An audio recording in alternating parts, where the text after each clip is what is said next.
Bem, nós não esperávamos menos da professora Ada Pellegrini Grinover.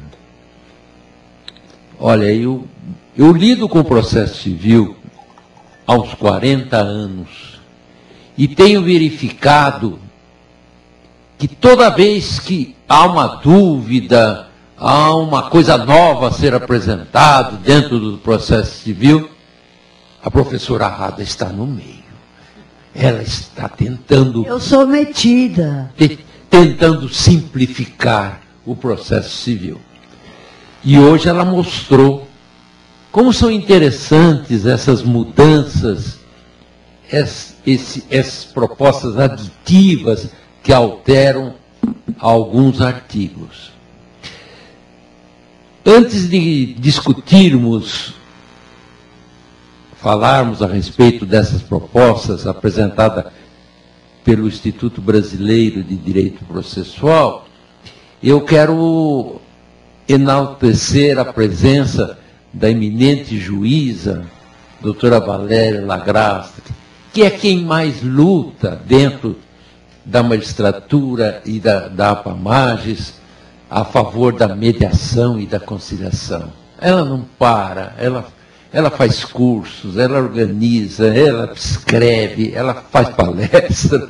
Então, para nós, uma honra, doutora Valéria, sua presença aqui. E eu sei que, acima de tudo, foi uma forma de demonstrar o carinho que tem pela nossa querida professora Ada Pellegrini Grinover. Nós recebemos aqui da eminente juíza de direito do Guarujá, a doutora Maria Cecília dos Santos Blanco Pérez, lá da minha Santos, que eu tanto gosto, da família Pérez, lá de Santos, meus amigos.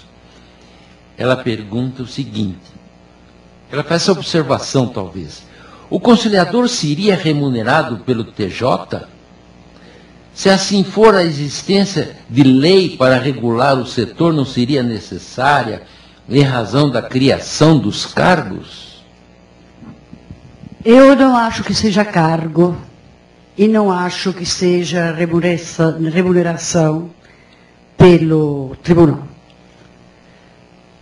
Havia na nossa proposta um dispositivo expresso que eu não sei se ficou, para dizer a verdade. Como eu não fiz proposta de emenda, eu acredito até que tenha ficado. O conciliador e o mediador são auxiliares da justiça, assim como é o perito. Eles não recebem dos cofres públicos. Eles recebem das partes. O que nós havíamos pensado, mas surgiram dúvidas de constitucionalidade, era que, se a mediação e a conciliação tiverem êxito, e aí tudo bem, porque não há o processo, mas se não tiver êxito, e tem que continuar o processo, com a audiência de instrução, poderia-se deduzir das custas, das despesas processuais, a porcentagem paga pelas sessões ao conciliador ou ao mediador. Então, as despesas processuais não seriam recolhidas no ato da distribuição do processo, mas no ato da certificação do mediador ou do conciliador de que não se chegou a um acordo, não se chegou a uma transação. Agora, essa parte do desconto nas custas não está no projeto. Vamos dar uma corrida no projeto rápida? O artigo 134, eu já disse qual é.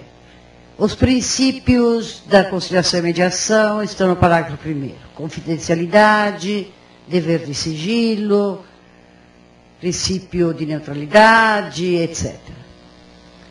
O estímulo por magistrados, advogados, defensores públicos, etc. A escolha pelas partes de comum acordo, não havendo acordo, será sorteado entre os inscritos no registro do tribunal. O registro de conciliadores e mediadores. Os dados necessários remetidos ao diretor do fórum para que o nome conste do rol da respectiva lista para efeito de sorteio. A exclusão, o processo administrativo, a exclusão pelo juiz da causa, impedimentos, pessoalidade temporária de exercício, impedimentos, aqui, artigo 142. O conciliador e o mediador perceberão por seu trabalho remuneração prevista em tabela fixada pelo tribunal, conforme parâmetros estabelecidos pelo Conselho Nacional de Justiça. Remuneração eu entendo a ser paga pelas partes. Talvez se pudesse especificar melhor, mas o mediador e o conciliador não são servidores, são auxiliares da justiça, como o intérprete, como o perito, e, portanto, não são remunerados pelos cofres públicos e não há necessidade de criação de cargos. Esta é a minha posição. A doutora Valéria, que tem trabalhado bastante nesse campo, tem notado de parte desses interessados nos cursos que a doutora Valéria organiza, se pudesse chegar aqui perto de nós vamos ganhar a presença da doutora Valéria aqui conosco. Assim nós vamos começar a conversar sobre realmente o trabalho que está sendo feito no momento. Tem notado interesse desses que pretendem fazer esses cursos de preparo para conciliadores e mediadores? Tem notado interesse em que fosse remunerada a atuação deles? Sim, quase todos têm interesse, sim. E quando eles falam isso, já se começa a discutir como seria. A ideia da professora Ada Pellegrini Grinover, eu acho que é o que nós deveríamos pensar também. É no sentido de que a atuação do conciliador, do mediador, depois a senhora vai dizer para mim se eu estou pensando certo, do conciliador e do mediador dentro do processo, ele atua para a efetivação de uma solução para o processo, como o perito, como todos aqueles que trabalham também. Então não seria, por exemplo, receber um ordenado. Ele teria o pagamento através de fixação nas custas ou qualquer coisa nesse sentido. Não sei se é a opinião da doutora Valéria. A minha opinião é igual a da professora Ada. Eu acho que eles são auxiliares da justiça e que eles têm que receber da parte. Mesmo porque se fosse cargo, em alguns estados, acho que a Bahia tem cargo de conciliador. Ele é concursado pelo tribunal. Eu acho que desmotiva o aperfeiçoamento, a capacitação. É muito mais interessante que o conciliador e o mediador seja um terceiro, um auxiliar da justiça que receba a remuneração das partes, porque assim ele vai tentar sempre se aprimorar para melhorar o trabalho dele. Senão ele fica meio desmotivado, como são nossos funcionários públicos, infelizmente. Muitos deles são desmotivados, porque não tem um plano de carreira, agora talvez comece. Eu acho até um outro argumento que me parece importante. Se nós pensássemos no mediador e no conciliador como um funcionário, alguém do serviço público dentro do processo, eu acho que nós então teríamos o juiz. Não precisaria, a tentativa de mediação e de conciliação seria feita pelo juiz. Até o princípio da mediação e da conciliação. Perfeito. Acha também, doutor? Sim. Acho que a sua posição é essa. Doutor Petroni também? Por favor. Eu gostaria de indagar a professora se ninguém pensou no Instituto do Direito Norte-Americano do Discovery, nessa fase, Não se discutiu. E a senhora teria alguma opinião sobre a introdução desse princípio? Olha, eu entendo que o discovery, ou seja, a obrigatoriedade de mostrar previamente aos documentos e às provas, não se afeiçoa muito a nosso espírito de civil law.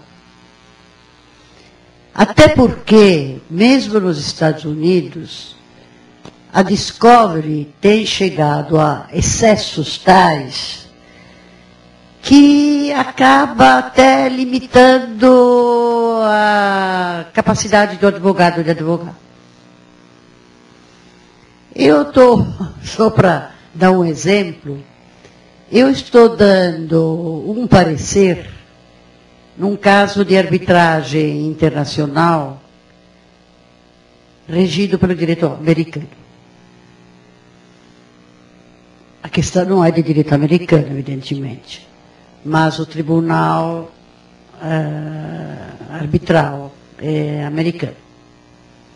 A Discovery chega ao ponto de que eu sou impedida pelos advogados que pediram parecer de mandar o parecer por e-mail, porque se depois o parecer muda, como sempre muda, porque daí se debate, se discute, se avança, vão dizer que foi por interferência dos advogados.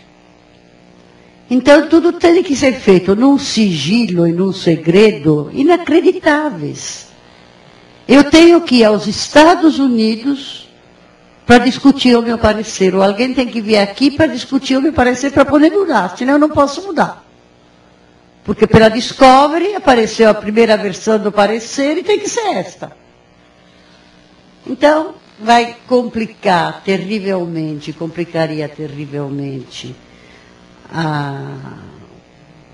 o trabalho do advogado, talvez facilitasse o trabalho do juiz. Porque o juiz já tem com antecedência a notícia da troca de provas e informações pelas partes. Mas eu quero lhe dizer uma coisa, em todos os institutos que tiveram sua origem histórica, principiológica no common law, como por exemplo nos processos coletivos, nenhum país de civil law adotou a Discovery. E, num código, num projeto de código, que tenta estabelecer os princípios gerais e as regras comuns de um processo para a common law e o civil law, não existe a Discovery. Então, mesmo que esse fosse o novo Código de Processo Civil, e não é, eu acho que não adotaria a Discovery.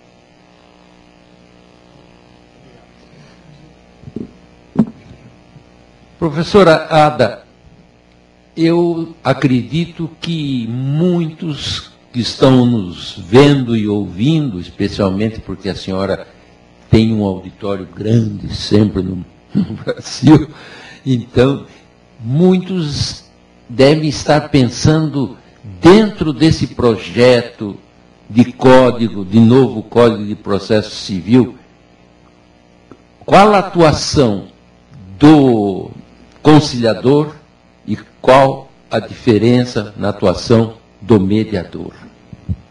Olha, há diferenças conceituais que se estabelecem entre o mediador e o conciliador, que às vezes na prática se confundem. Costuma-se dizer, costuma-se ensinar, que o conciliador trabalha objetivando, sobretudo, a transação, enquanto o mediador objetiva a solução do conflito. E, como consequência, daí pode derivar a transação. Às vezes o conciliador tem que se improvisar mediador e o mediador tem que verificar que pode sugerir uma solução, porque normalmente o mediador não sugere o acordo e o conciliador sugere o acordo. Talvez na prática esta seja a principal distinção. O mediador é submetido a uma capacitação mais complexa, exatamente porque tem que trabalhar mais o conflito. Para o conciliador, a capacitação é mais simples, porque ele é voltado mais ao acordo. Mas eu confesso que essas distinções não me satisfazem completamente.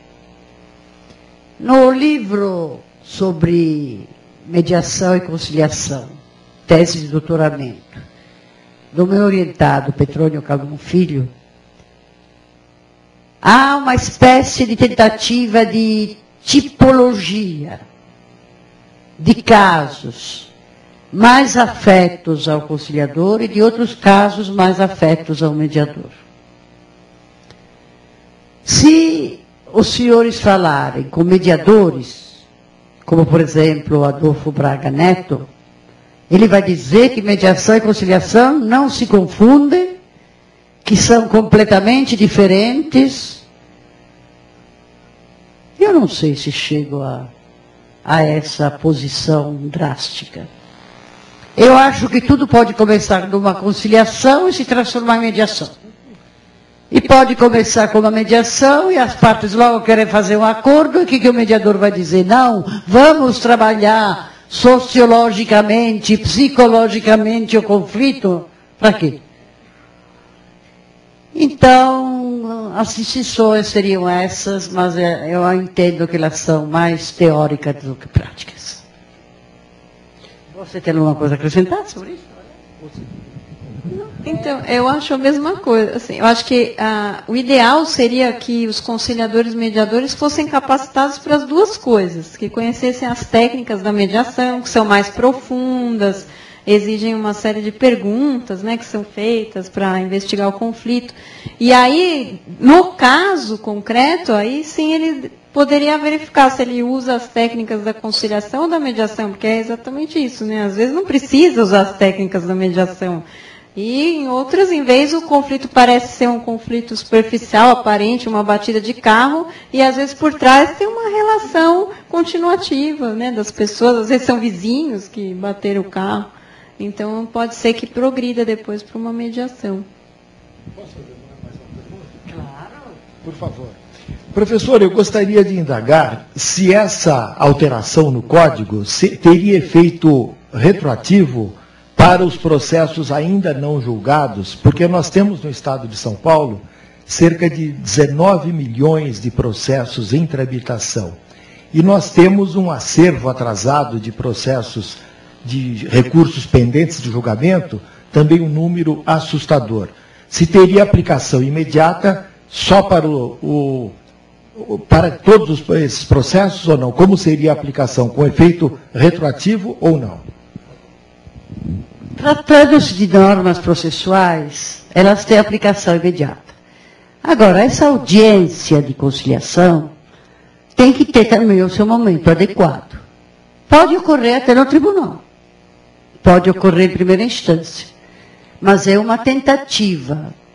Vai ter que se indagar das partes, eu acho que isso o juiz deveria fazer, se tem interesse numa audiência de conciliação.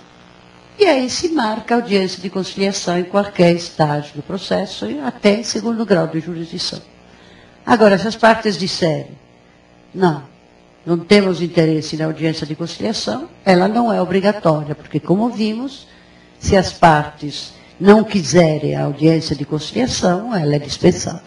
Então, é uma tentativa que pode ser feita a qualquer momento, dentro do princípio de que a lei processual se aplica imediatamente.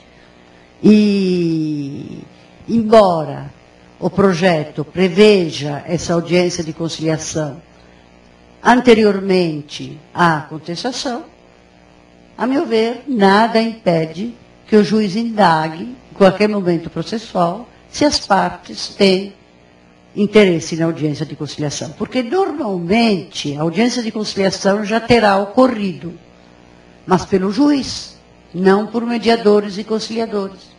Então, acho que uma nova tentativa seria bem-vinda. Agora, se o juiz também não quiser, fica um pouco a critério dele.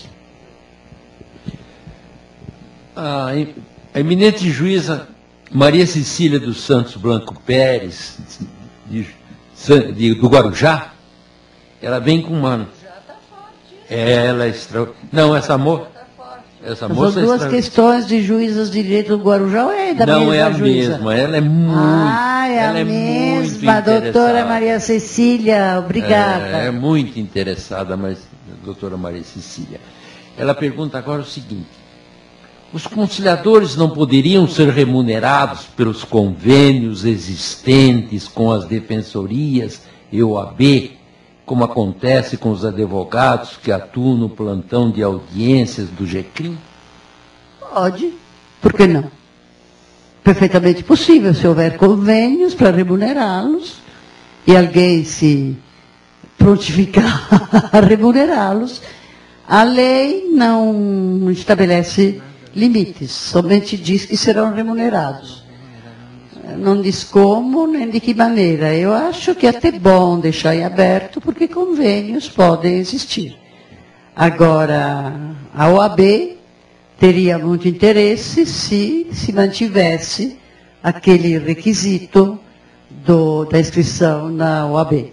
Eu acho que na medida que esse requisito caia, como deve cair, como eu espero que caia, a OAB perderia o interesse, porque o conciliador ou mediador poderiam ser advogados, nada exclui que sejam advogados, mas poderão ser de qualquer profissão.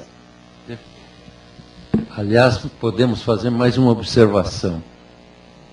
Eu trabalhei bastante como conciliador, depois conciliação em segundo grau, antes do julgamento do recurso em Santos, e tenho notado isso, que, na verdade, a conciliação é muito importante, mas grandes conciliadores são, às vezes, até padres, professores, pessoas que não são advogados. Talvez a visão do advogado não seja exatamente... Ele já vê a coisa mais de um lado, como o juiz vê também, mais ou menos. Pois é, então eu acho... do lado da decisão adjudicada, do lado da sentença. Que seja um advogado, também não estaria... Estamos de acordo. Não sei. Estamos de acordo. Estamos de acordo. Mais alguma questão que levantariam? Eu queria fazer, se possível, mais uma observação. Pois não. Isso é importante. No Brasil e na Itália também, ou talvez na maioria dos países do civil law, o processualista tem a fama de ser um complicador, de ser muito dado à burocracia. E a professora Ada está aí para desmistificar esse preconceito, porque sempre ela se bateu pela simplificação, pela objetividade, pela lisura no procedimento, ou seja, para se tentar impedir a litigância frívola. Obrigado. Muito obrigada por essa observação, desembargador Campos Petroni. Eu devo dizer que sempre vi e continuo vendo, mesmo o processo judicial, como um instrumento para a realização e a efetivação no direito material. Então, o instrumento não pode ser mais importante do que o objeto do processo, o mérito que se visa a proteger. E nesse ponto, o anteprojeto tem disposições interessantes. Quando trata das chamadas condições da ação, aliás, retira a possibilidade jurídica dentre as condições da ação, insere-a praticamente no interesse de agir, e diz expressamente em alguns dispositivos que o juiz deverá sempre tender a uma sentença de mérito não se prendendo demasiadamente aos aspectos processuais da demanda. Porque esta é a finalidade do processo.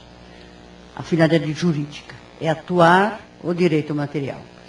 E, portanto, eu vejo o processo na sua instrumentalidade ao máximo e não me agradam essas elucubrações processuais que acabam por facilitar a extinção do processo sem julgamento do mérito. Muito obrigada por sua observação.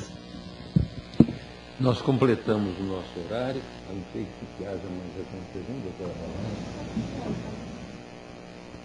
Eu queria primeiro me desculpar que eu cheguei um pouquinho atrasada e agradecer muito a presença da senhora, que tem acertado o meu convite, agradecer a possibilidade da PAMAGES, né, de poder fazer aqui a palestra na videoconferência, e agradecer as palavras que o senhor proferiu em relação à minha pessoa. Muito obrigada, não mereço tanto.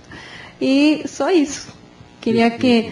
É muito bom a gente poder conversar, né, debater com os professores, vai vir o professor Kazu Watanabe também, e é muito interessante esse assunto. Agora, eu acho que agora a conciliação e a mediação está indo para frente, né, e vai ser muito discutida, e é importante que a gente tire as dúvidas desde já. Agradecemos Obrigada a todos. A presença do desembargador Campos Petroni, que veio aqui nos honrar com sua presença.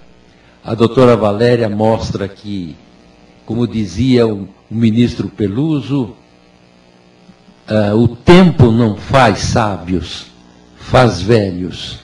Ela é uma moça de grande valor, muito moça, como ela se interessa por tudo, é esforçadíssima. É uma honra dizer que na magistratura de São Paulo tem uma juíza como Vossa Excelência. E nós queremos, todos, nós aqui, os que estão assistindo, agradecer a essa pessoa maravilhosa que um dia resolveu, bendita a hora que resolveu vir para o Brasil.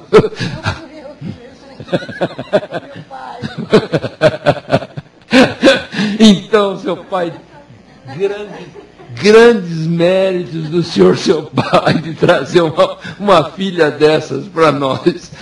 A professora Ada Pellegrini Grinover, ela acompanhou todas aquelas famosas e maravilhosas leis extravagantes que nós temos fora do Código.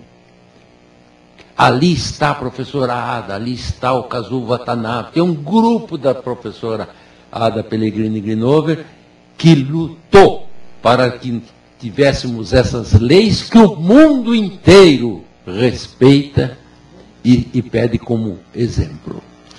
Professora Ada Pellegrini Grinover, a ideia de trazê-la aqui, da doutora Valéria, foi excelente. Eu me sinto pago por estar perto da senhora e dizer que essa sala se sente engrandecida, a PAMAGES se sente engrandecida, e a senhora venha quantas vezes quiser. Muito obrigado.